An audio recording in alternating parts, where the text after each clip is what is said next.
తమిళనాడులో ఉన్న మదురైలో ఒక బ్రాహ్మణ కుటుంబంలో ఒక వ్యక్తి జన్మించారు. అయితే అప్పట్లో బ్రాహ్మణ కుటుంబంలో పుట్టిన మగవాళ్ళకి రెండే ఆప్షన్స్ ఉండేవి. ఒకటి పౌరోహిత్యం చేయాలి, లేదా పాఠాలు చెప్పే పంతులుగా మారాలి. కానీ ఆ వ్యక్తి మూడవ ఆప్షన్ ఎంచుకున్నారు, అదే బిజినెస్. తనకి వచ్చిన ఒక చిన్న ఐడియాతో ఈరోజు 1500 కోట్ల రూపాయల టర్నోవర్ చేసే కంపెనీని స్థాపించారు. అదే సైకిల్ ప్యూర్ అగరబత్తి. అండ్ ఆ వ్యక్తి ఎవరో కాదు, మిస్టర్ ఎన్ రంగారావు. ఇండియాలో గుడి, బడి, చెట్టు, పుట్ట అనే తేడా లేకుండా ప్రతిరోజు కొన్ని కోట్ల మంది దేవుణ్ణి పూజిస్తారు. అయితే వీళ్ళంతా కూడా దేవుణ్ణి పూజించడానికి ముఖ్యంగా వాడే వస్తువుల్లో ఒకటి అగరబత్తి. అయితే ఈ అగరబత్తీలు నిన్నో మొన్నో వచ్చినవి కాదు, మన దేశంలో కొన్ని దశాబ్దాలుగా ఉన్నాయి. కానీ సైకిల్ అగరబత్తి కంపెనీని స్థాపించిన ఎన్ రంగారావు గారు అప్పటికే మార్కెట్లో ఎంతో మంది ఈ అగరబత్తీలని తయారు చేసినప్పటికీ ఆయన తన అగరబత్తీలని ఒక డిఫరెంట్ వేలో తయారు చేసి ఈ రోజు ఇండియాలో నెంబర్ 1 పొజిషన్ కి వెళ్లడమే కాదు, 70 దేశాలకి పైగా వాళ్ళ ప్రొడక్ట్ ని ఎక్స్పోర్ట్ చేసే స్థాయికి ఎదిగారు. అయితే ఇక్కడ పాయింట్ ఏంటంటే అసలు రంగారావు గారు ఈ బిజినెస్ లో కొత్తగా ఏం చేశారు? మార్కెట్లో ఎంత కాంపిటీషన్ ఉన్నా మీ దగ్గర ఒక సరైన ప్రొడక్ట్ ఉంటే దానికి కస్టమర్స్ లో హైప్ ని ఎలా క్రియేట్ చేయాలి అండ్ దాన్ని ఎక్కువ ప్రైస్ కి ఎలా అమ్మాలి, ఇలాంటి ఎన్నో బిజినెస్ లెసన్స్ మనకి రంగారావు గారి బిజినెస్ జర్నీ వింటే చాలా క్లియర్ గా అర్థమవుతుంది. గాయ్స్, ఈ సైకిల్ అగరబత్తి కంపెనీ స్టోరీ చాలా ఇంట్రెస్టింగ్ గా ఉంటుంది. ఎందుకంటే వీళ్ళు ఈ బ్రాండ్ కి సైకిల్ అనే పేరు పెట్టడం వెనక కూడా చాలా పెద్ద లాజికల్ పాయింట్ ఉంది. సో ఆ లాజిక్స్ అండ్ స్ట్రాటజీస్ ఏంటో స్టెప్ బై స్టెప్ చెప్తాను, జాగ్రత్తగా వినండి. Hello everyone, welcome to today's video and this is your friend Surya. Rangarao గారికి 12 ఏళ్ల వయసులో ఆయన తండ్రి చనిపోయారు. సో ఆయన జీవితంలో ఏం చేయాలన్నా అది తనకు తానుగానే చేయాలి. అండ్ ఈ విషయం ఆయనకు అర్థమైన తర్వాత తను చదువుకోవడానికి, తన కుటుంబాన్ని పోషించడానికి తనకున్న హద్దులన్నింటినీ దాటుకుని తను ఉన్న ఊరు వదిలేసి మైసూరు వెళ్ళి అక్కడ డబ్బు సంపాదించడానికి ఉన్న ప్రతి అవకాశాన్ని ఆయన యూజ్ చేసుకున్నారు. అండ్ ఈ ప్రాసెస్ లో ఆయన కొన్ని రోజులు టైప్ రైటర్ గా, వాచ్ మెకానిక్ గా అండ్ స్వీట్ సెల్లర్ గా ఎన్నో జాబ్స్ చేశారు. కానీ ఏ పనిలో కూడా ఆయనకి సాటిస్ఫాక్షన్ కానీ ఇంట్రెస్ట్ కానీ ఉండేది కాదు. ఫైనల్గా ఒకరోజు ఆయన అగరబత్తీలు, పూజ సామాగ్రి డిస్ట్రిబ్యూటర్గా బిజినెస్ స్టార్ట్ చేశారు. అంటే హోల్సేలర్స్ దగ్గర కొని చిన్న చిన్న రీటైలర్స్కి అమ్ముతారు కదా, ఆ బిజినెస్ అన్నమాట. అయితే కొన్ని రోజుల పాటు ఆ పని చేశాక ఆ ఫీల్డ్లో బిజినెస్ చేయడానికి ఆయనకి ఒక మంచి అవకాశం కనిపించింది. ఎలా అంటే నిజానికి 1950s టైంకి అగరబత్తీలు ఎవరికీ తెలియనివి కాదు, అలాగని కాస్ట్లీ వస్తువులు కాదు. కానీ అగరబత్తీలు తయారు చేస్తున్న చాలా కంపెనీస్ జనాలు అవసరాన్ని క్యాష్ చేసుకోవడానికి వాటి క్వాంటిటీ మీద ఫోకస్ చేస్తున్నాయి, కానీ వాటి క్వాలిటీ మీద, ఫ్రేగ్రెన్స్ మీద ఎవరూ ఫోకస్ చేయడం లేదు. అంటే అప్పట్లో మార్కెట్లో దొరికే అగరబత్తీలు అంత సువాసన ఉండేవి కాదు అండ్ వాటిని వెలిగించిన కాసేపటికే ఆరిపోయేవి. సో ఇది గమనించిన రంగారావు గారు మార్కెట్లో ఉన్న అన్ని కంపెనీస్ కంటే మంచి సువాసన వచ్చే క్వాలిటీ అగరబత్తీలు తయారు చేయాలని 1948లో N Rangarao and sons private limited అనే పేరుతో ఒక కంపెనీని స్థాపించారు. అయితే ఆయన దగ్గర ఐడియా అయితే ఉంది, కానీ ఆ బిజినెస్ మీద పెద్దగా నాలెడ్జ్ లేదు. సో అగరబత్తీల ఫ్రేగ్రెన్స్ మీద నాలెడ్జ్ పెంచుకోవడానికి తను దాచుకున్న డబ్బులో 600 రూపాయలు ఖర్చు పెట్టి జర్మనీ నుండి కొన్ని బుక్స్ తెప్పించుకుని వాటిని చదివారు. నిజానికి 1950s టైంకి 600 రూపాయలంటే చాలా ఎక్కువ. అయితే ఈ ప్రాసెస్లో ఆయన్ని చాలా మంది తిట్టారు. అండ్ ఈ తింగరుడు పుస్తకాలు చదివి క్వాలిటీ అగరబత్తీలు తయారు చేస్తాడంట అని చాలా మంది క్రిటిసైజ్ చేశారు. కానీ రంగారావు గారు అవేమీ పట్టించుకోకుండా తను పుస్తకాల నుండి నేర్చుకున్న ఇన్ఫర్మేషన్ని ప్రాక్టికల్గా టెస్ట్ చేయడానికి తన భార్య నగలు అమ్మేసి ఒక ల్యాబొరేటరీని ఎస్టాబ్లిష్ చేసి ఫైనల్గా కొన్ని కెమికల్స్ యూజ్ చేసి మంచి సువాసన వచ్చే ఫ్రేగ్రెన్స్ని తయారు చేశారు. అయితే ఇప్పుడు ఆయన దగ్గర మంచి సువాసనను ఇచ్చే క్వాలిటీ అగరబత్తీలు ఉన్నాయి, కానీ వాటిని కస్టమర్స్లోకి పంపించాలంటే ఆ ప్రోడక్ట్కి బ్రాండ్ నేమ్ ఉండాలి, దానికి మార్కెటింగ్ చేయాలి. కానీ అవన్నీ చేయడానికి ఆయన దగ్గర డబ్బు లేదు. అప్పటికే తను దాచుకున్న డబ్బుతో పాటు తన భార్య నగలు కూడా అమ్మేసి మొత్తాన్ని ఈ కంపెనీ మీదే పెట్టేశారు. సో ఎలా అని ఆలోచిస్తున్న టైంలో ఆయనకి ఒక ఆలోచన వచ్చింది. అదేంటంటే తన అగరబత్తీలు ఎక్కువ మందికి రీచ్ అవ్వాలంటే దాని బ్రాండ్ నేమ్ ఈజీగా గుర్తుపట్టేలా ఉండాలి అండ్ అంతకంటే ఈజీగా అన్ని భాషల్లో పలికేలా ఉండాలి. సో ఇనీషియల్ డేస్లో తను తయారు చేసిన అగరబత్తీలు సైకిల్ మీద తీసుకెళ్లి అమ్మేవారు.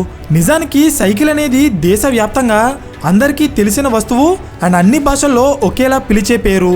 సో ఒక బ్రాండ్కి ఇంతకంటే గొప్ప పేరు ఏముంటుంది? కొత్తగా సైకిల్ పేరుని గుర్తుపెట్టుకోవాల్సిన అవసరం లేదు అండ్ ఆ లోగోని వెతుక్కోవాల్సిన పని లేదు. లాజిక్ అర్థమైందా? సో ఈ రీజన్ తోనే రంగారావు గారు తన అగరబత్తి బ్రాండ్ కి సైకిల్ అనే పేరు పెట్టారు. Next marketing. అంటే తన దగ్గర ప్రొడక్ట్ ఉంది, దానికి ఒక బ్రాండ్ నేమ్ ఉంది, కానీ ఆ ప్రొడక్ట్ గురించి కస్టమర్స్ కి తెలిసేలా చేస్తేనే కదా అది ఎంత క్వాలిటీ ప్రొడక్టో బయటపడేది. బట్ అలా చేయాలంటే దానికి మార్కెటింగ్ చేయాలి. కానీ అప్పట్లో ఆయన దగ్గర అంత డబ్బు లేక ఒక చీప్ అండ్ బెస్ట్ మార్కెటింగ్ స్ట్రాటజీని ఇంప్లిమెంట్ చేశారు.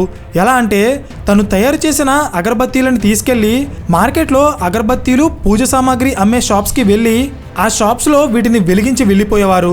సో దీనివల్ల ఆ షాప్కి వస్తున్న కస్టమర్స్కి ఆ అగరబత్తీల ఫ్రేగ్రెన్స్ నచ్చి వాటినే ఇవ్వమని అడిగేవారు. కానీ ఆ షాప్స్ దగ్గర అగరబత్తీలు ఉండేవి కాదు.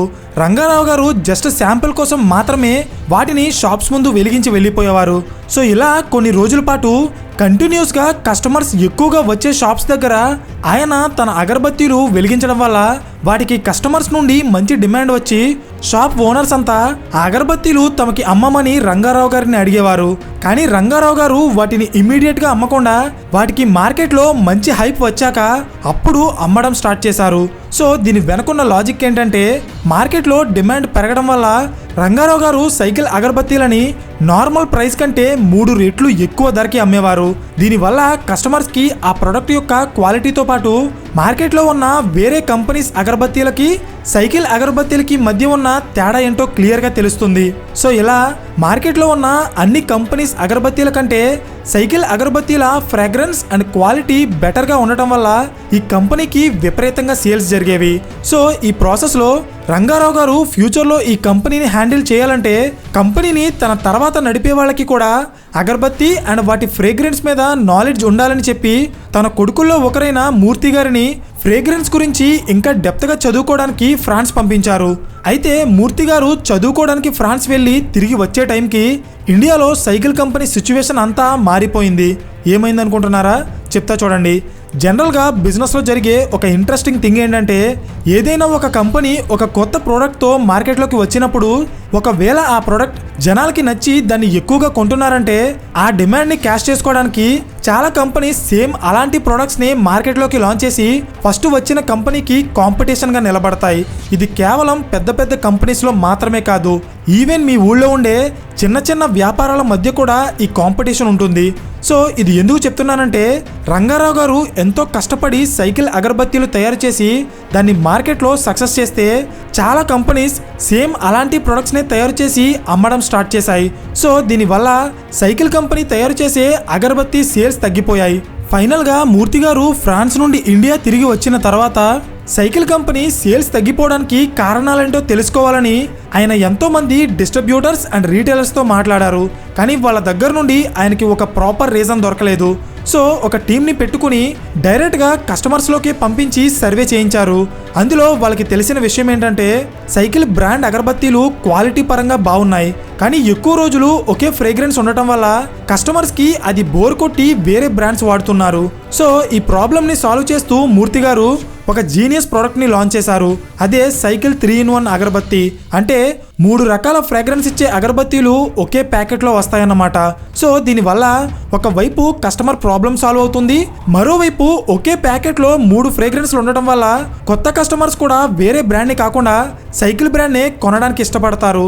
సో ఫైనల్గా మూర్తి గారు ఊహించినట్టే ఈ స్ట్రాటజీ మార్కెట్లో చాలా బాగా పనిచేసింది అండ్ మళ్ళీ సైకిల్ బ్రాండ్ని పైకి తీసుకొచ్చింది. కానీ ఇది ఎన్నో రోజులు కొనసాగలేదు. ఎందుకంటే మార్కెట్లో ఉన్న అన్ని కంపెనీస్ కూడా సైకిల్ కంపెనీని కాపీ చేసి సేమ్ అలాగే 3-in-1 అగరబత్తి ప్యాకెట్స్ని లాంచ్ చేసి అమ్మడం స్టార్ట్ చేశాయి. సో మళ్ళీ కాంపిటేటర్స్ని ఎదుర్కోవడానికి సైకిల్ కంపెనీ ఈసారి 4-in-1 అగరబత్తిని లాంచ్ చేసింది. అంటే ఒకే అగరబత్తిలో 4 ఫ్రేగ్రెన్స్ ఉండేలా అన్నమాట. కానీ ఇక్కడ మీరు గమనిస్తే ఈ కాంపిటీషన్ అనేది ఇంకా ఎలా కంటిన్యూ అవుతూనే ఉంటుంది. సో దీనికి ఒక పర్మనెంట్ సొల్యూషన్ క్రియేట్ చేయడానికి మూర్తి గారు ఒక స్టెప్ తీసుకున్నారు. ఎలా అంటే మార్కెట్లో ఉన్న చాలా కంపెనీస్ ఎక్కువగా న్యాచురల్ ఫ్రేగ్రెన్స్ల మీద ఆధారపడుతున్నాయి.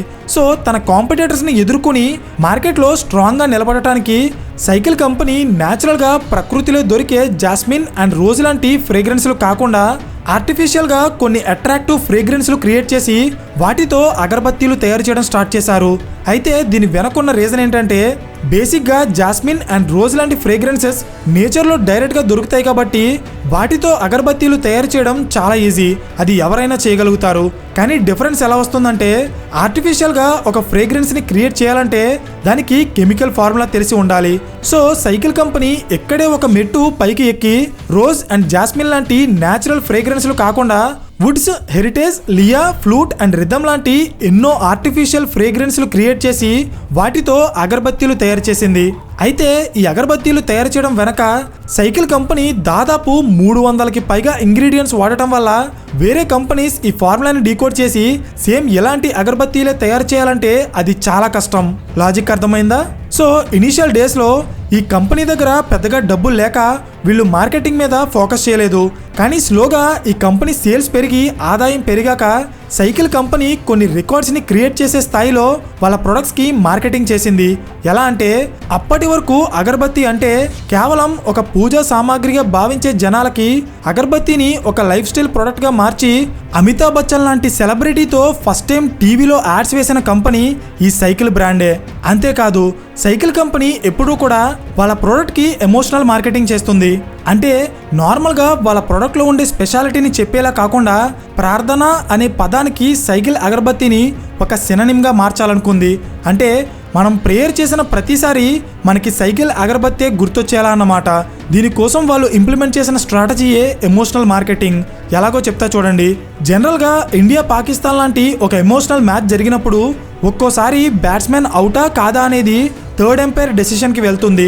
అప్పుడు కొన్ని కోట్ల మంది ప్రజలు స్కోర్ బోర్డు మీద వచ్చే డెసిషన్ కోసం ఎంతో ఆతృతగా చూస్తూ వాళ్ళకి ఇష్టమైన టీం గెలవాలని ప్రార్థిస్తుంటారు. సో ఎగ్జాక్ట్గా అదే స్కోర్ బోర్డు మీద సైకిల్ కంపెనీ వాళ్ళ అగరబత్తిని ప్రమోట్ చేసింది. అంటే మీరే ఆలోచించండి వాళ్ళ ఎమోషనల్ మార్కెటింగ్ ఏ లెవెల్లో ఉందో. అదీ కాకుండా ఇండియాలో బాలీవుడ్ సెలబ్రిటీస్ అండ్ క్రికెట్ స్టేడియంస్లో మార్కెటింగ్ చేసిన ఫస్ట్ అగరబత్తి కంపెనీ కూడా సైకిలే. సో ఇలా తన కాంపిటీటర్స్ని ఎదుర్కొని మార్కెట్లో నెంబర్ 1 అవ్వడానికి ప్రతి స్టేజ్లో కూడా సైకిల్ కంపెనీ చాలా బ్రిలియంట్ స్ట్రాటజీస్ ఇంప్లిమెంట్ చేసి ఈరోజు ఇండియాలో నెంబర్ 1 అవ్వడం మాత్రమే కాదు, ప్రతి సంవత్సరం 1500 కోట్ల రూపాయల టర్నోవర్ చేస్తూ 70కి పైగా దేశాల్లో వాళ్ళ అగరబత్తీలు అమ్ముతుంది. సో ఫైనలీ ఈ కేస్ స్టడీ నుండి మనం నేర్చుకోవాల్సిన ఒక ఇంపార్టెంట్ లెసన్ ఏంటంటే మార్కెట్లో ఎంత కాంపిటీషన్ ఉన్నా మీరు మీ ప్రోడక్ట్ని ఒక డిఫరెంట్ వేలో ప్రజెంట్ చేసి దాన్ని కంటిన్యూస్గా అప్డేట్ చేసుకుంటూ వెళ్ళగలిగితే ఒక పాయింట్ ఆఫ్ టైంలో అది ఖచ్చితంగా మార్కెట్ని రూల్ చేసే స్థాయికి ఎదుగుతుంది. దీనికి సైకిల్ కంపెనీనే ఒక పర్ఫెక్ట్ ఎగ్జాంపుల్గా చెప్పుకోవచ్చు. నెక్స్ట్, మార్కెటింగ్ అంటే మీ ప్రోడక్ట్లో ఏముందో కస్టమర్కి చెప్పడం మాత్రమే కాదు, మీరు అమ్మే ప్రోడక్ట్ కస్టమర్ లైఫ్కి ఎలా యూజ్ అవుతుంది, అట్ ద సేమ్ టైం ఏ విధంగా అది కస్టమర్ లైఫ్కి వాల్యూ యాడ్ చేస్తుందో మీరు కరెక్ట్గా చెప్పగలిగితే అంతకంటే బెస్ట్ మార్కెటింగ్ ఇంకా ఏది ఉండదు. కొన్ని సంవత్సరాల క్రితం పర్సనల్గా నేను ఒక కంపెనీలో వర్క్ చేసినప్పుడు అక్కడి మార్కెటింగ్ టీం నాకు నేర్పించిన మొట్టమొదటి మార్కెటింగ్ టాక్టిక్ కూడా ఇదే, ఎమోషనల్ మార్కెటింగ్. దీనికి చాలా పవర్ ఉంటుంది. కావాలంటే మీరు టీవీలో వచ్చే ఏ యాడ్నైనా గమనించండి, అందులో ఏదో ఒక ఎమోషన్ని యాడ్ చేసి దాని ద్వారా వాళ్ళ ప్రొడక్ట్ని అమ్మడానికి ట్రై చేస్తారు. దీన్నే ఎమోషనల్ పిచ్చింగ్ అంటారు. అర్థమైందా? సో ఫైనలీ ఈ కంపెనీ గురించి మీకు ఇంకా డెప్త్గా తెలుసుకోవాలనుకుంటే ఈ కేసు రీసెర్చ్కి సంబంధించిన కొన్ని డాక్యుమెంట్ లింక్స్ కింద డిస్క్రిప్షన్లో ఇస్తాను, ఇంట్రెస్ట్ ఉంటే వెళ్ళి చదవండి. అండ్ ఈ వీడియో మీకు ఇన్ఫర్మేటివ్గా అనిపిస్తే ఖచ్చితంగా లైక్ చేయడం మర్చిపోకండి.